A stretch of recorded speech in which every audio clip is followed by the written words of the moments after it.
My four little children will one day live in a nation where they will not be judged by the color of their skin, but by the content of their character. I have a dream today.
The pandemic affected me by putting my life on a pause, by not letting me do what I love, which is my passion, which is soccer to Americans, but I love to call it football. It took me out the game for almost 2 months because I was injured, and also it brought my team. We didn't communicate. It was like I lost a family pretty much. Well, I stopped working where I was working at. It affected me because I couldn't play like soccer or anything like that. Like it made me grow a little bit bigger, so I was eating a lot and stuff like that. But the good thing about that, I just learned how to take care of myself more. Like I learned how to take care of myself emotionally, and because everybody was basically inside 24/7. Nobody wanted to be outside, so I just learned how to be myself and just be relaxed and just be good. But it affected us because like there was no stores open. Like it was a lot of things going on. But I'm just grateful I'm alive right now. It's a blessing that everything is getting a little bit better, at least step by step. Being quarantined and like not being able to like go outside and play around with the ball, it's been hard because like you get like all lazy and then you just won't feel like you won't want to play anymore. But then starting to play again, you feel like you want to keep going and keep playing with the rest of the team. It affected me like school-wise and like job-wise, money-wise, because like ever since like the pandemic happened, there's a lot of jobs I couldn't apply for that I had applied for, and it was like I was waiting for them to hit me back, but they didn't hit me back. That's all cool though, because here like Kansas City Soccer Club Hardy look out for us, and he gives like kids around my neighborhood jobs, like to keep us out of like trouble and stuff, and I appreciate that.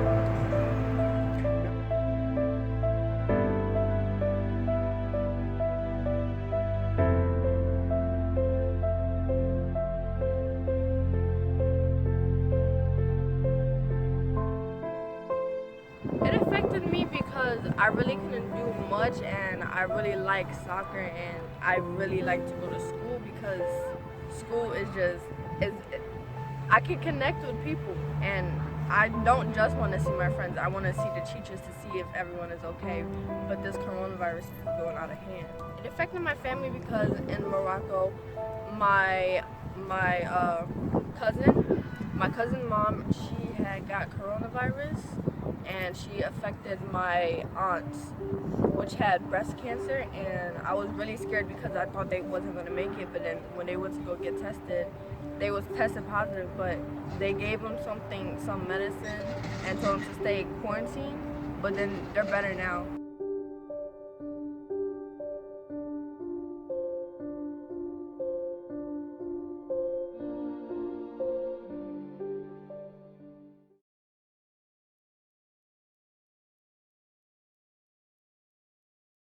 George Floyd was a African American male that was brutally attacked by police officers on May 7th, 2020.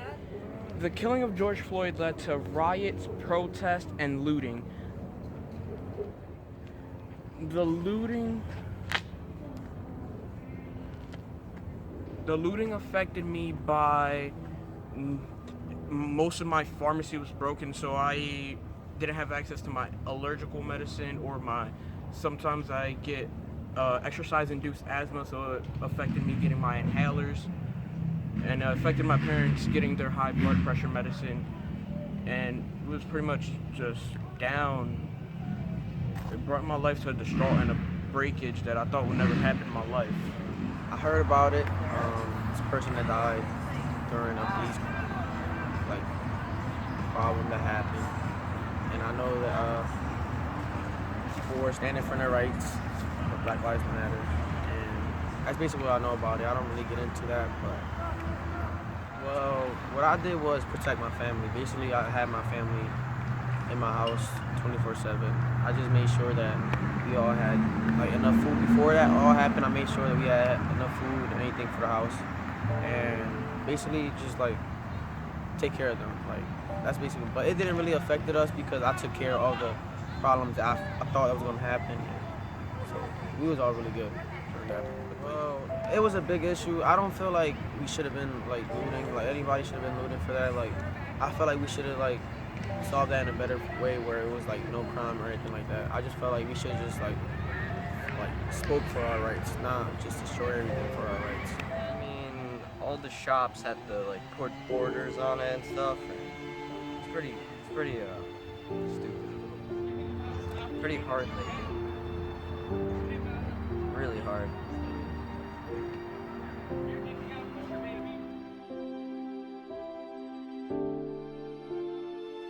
I cannot feel both because I feel glad because people understand that they have the right to go and protest, and they have to they can go there, and they actually protested for their right and fighting for it. But I also feel sad and frightened because they're being using violence to go to the street, and police get scared because of it, and they actually use it shoot the people without reason because they're really scared. But he was held down for about 9 minutes until he eventually died by police officers for resisting arrest. And, this is not how you honor the dead. I'm very strong on honoring the dead. And the fact that people were just taking stuff from not only black-owned businesses, but also their neighborhood was really getting to me. I even broke down one time in my room. George Floyd was a good man. He didn't deserve to die like he did. It affected my community to make them go crazy. They started rioting, and I couldn't come outside as much. People started shooting, and some people in my family started to get hurt.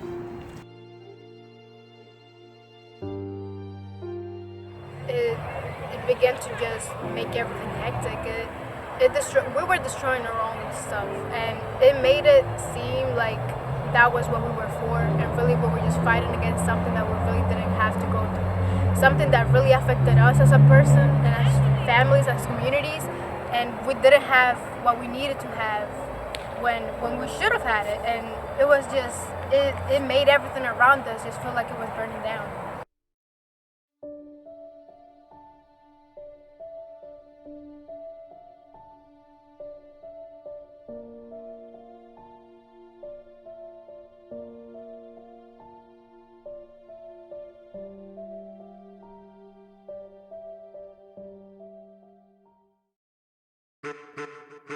African American and Dominican. African American and white. Moroccan and Muslim, or you can say. But yeah, I'm Moroccan. My views on racism. Racism can just not exist. That'd be great. Racism is a thing that why are we all struggling about this? Why? Because of the fact that we're all different colors. Even though it's a biological adaptation, why are we still combating each other against it? Just because somebody's lighter or darker does not mean anything. We all bleed red. We all love the same, stuff like that. So I'm from Puerto Rico. So in Puerto Rico, I didn't take so much good classes for English. So yeah, my English isn't good. So people just say a lot of things because I didn't know a lot of English. So they talk in my back. I never really just experienced anything like that because I always bring positivity to people. I'm inspirational to the kids out here. I always bring positivity. Like, this is how I am. I always speak the truth. I feel like, there should be more people like that in this world. Like, everybody should be positive because, like, it's a blessing being alive. It's always a blessing being alive. You always gotta be grateful. So that's how I feel about it. Like, I'm always happy. So you gotta be happy. That's it.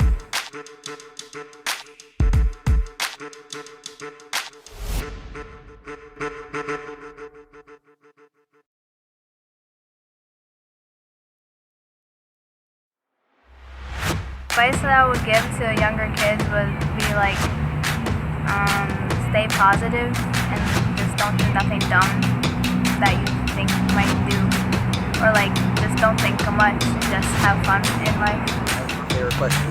I feel like everybody should be should be still setting goals for their dreams. Like everybody should be, being out here. Do what you want to do. If you want to keep, your life going, you want to be positive, do what you like to do. Stay in school, listen to your parents, and do what you love. Don't listen to other people and their opinion, all that negativity. Do what you want to do.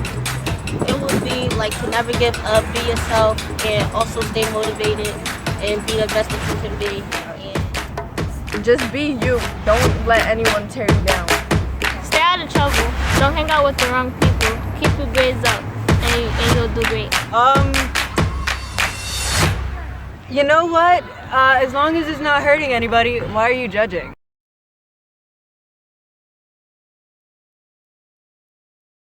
The city of Philadelphia that they can decide our election, because our city stereotypically is seen as dirty and ghetto, that we shouldn't be deciding things for this country. But I feel like we as a people in Philadelphia, including myself, we can have a statement that we can stand up for and get Trump out of the office, which is what most Philadelphians, I think, can do. So my mom voted for Joe Biden, and she got really, really happy about it. I really wasn't into that because, I really wasn't into it. Like, people be like, your vote matters, and I feel like my vote mattered, but I feel like, I didn't really vote. Like, I just couldn't decide who I wanted. I don't want anybody to be president. I feel like the mail-in ballot thing, I feel like that was rigged, like off the jump. Because like politicians is corrupt. They just want them to be there, like on top of that pedestal, and want like people to praise them like they're gods. This is why all the energy and people give towards these government officials, and like they praise them like they're gods. They're giving them all their energy. I can't agree with that. Educate yourselves. There's all of this that we are not aware of, and that's why we become part of the system. That's why we, as young people who are the future of this country and the future of many other things, just like totally educate yourselves. Make sure you know what you're talking about. Make sure you know, and you know what issues your community is going through, so that you know how to help them. So you know how to help them yourself. It may not affect you directly, whatever you're doing, but it will. It will eventually, and trust me, it really shapes us and who we are.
Not something